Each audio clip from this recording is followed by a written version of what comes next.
Here's my interview with the Right Honourable Liz Truss.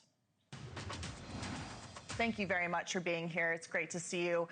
There's a lot going on in the world. We know the special relationship between the U.S. and the U.K. has lasted through many changes and many challenges, both globally and within our countries.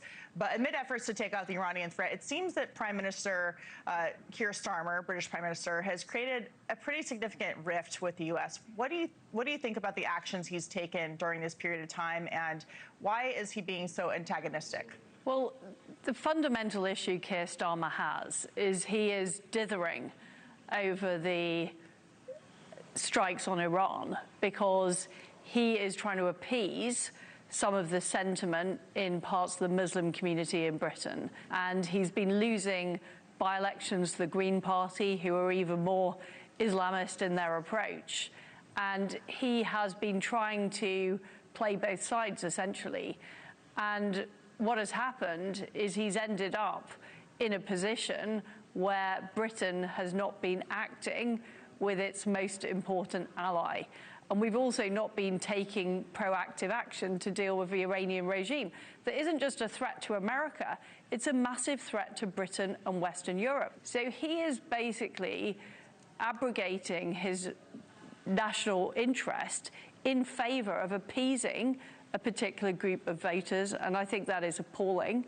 And it reflects a wider part of the takeover of the British establishment. Just to follow up on that, we've learned that the newly appointed Supreme Leader, Mojtaba Khamenei, which we are not sure if he's even alive. We've heard that he's injured. We haven't seen him since his father was taken out by the Israelis. We know that he owns a significant amount of property in London. Is that part of the calculation of the British government at this point, that the Iranian regime literally owns massive parts of the capital city? The British government has been far too close to the Iranian regime.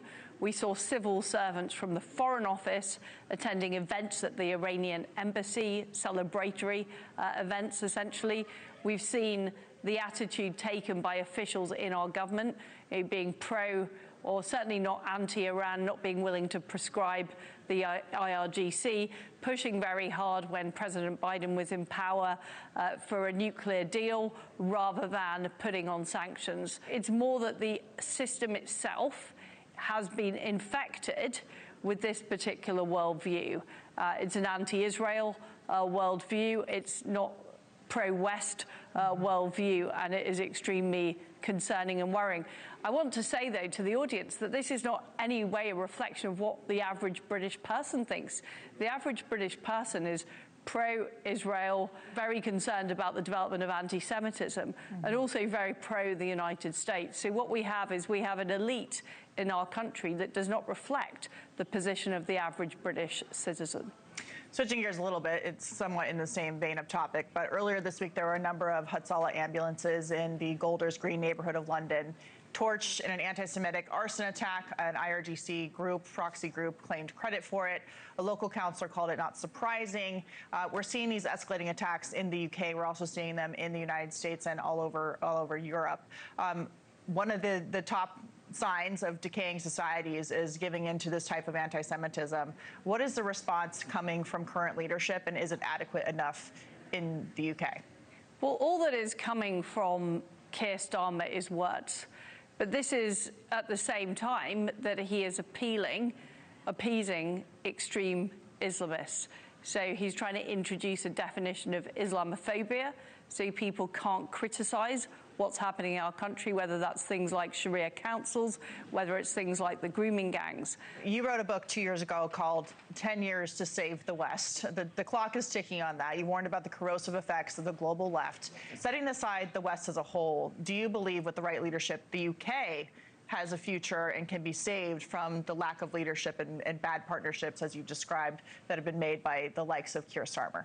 I do believe it can be turned around. I have faith in the British people. They voted for Brexit. They voted for independence. They voted for sovereignty.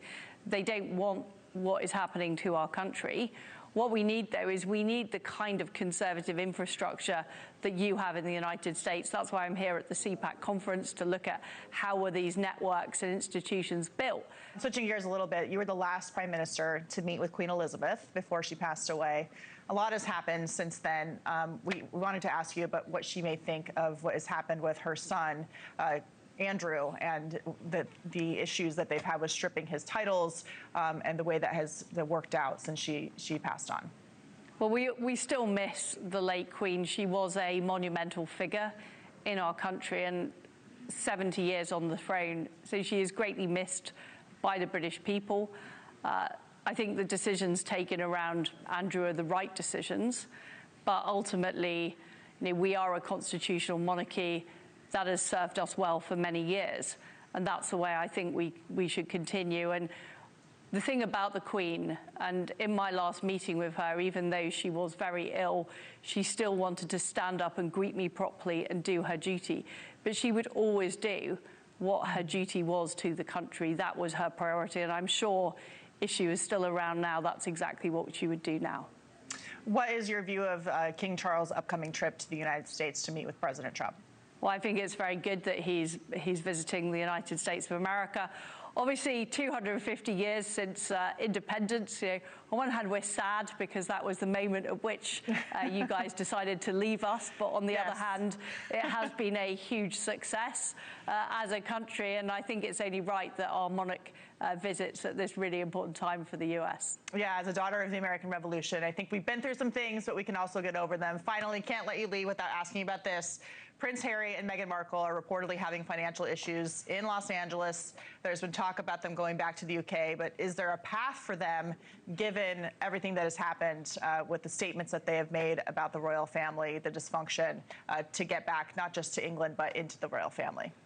Well, that's really a matter for the King and the other members of the royal family. But as far as I'm concerned, you're very welcome to keep them in California. All right. Liz Truss, former Prime Minister of the United Kingdom, thank you for joining us. Enjoy CPAC. Thank you very much. Thank you for watching. Subscribe below and download our NewsNation app right now on your phone, and you will get fact-based, unbiased news for all Americans.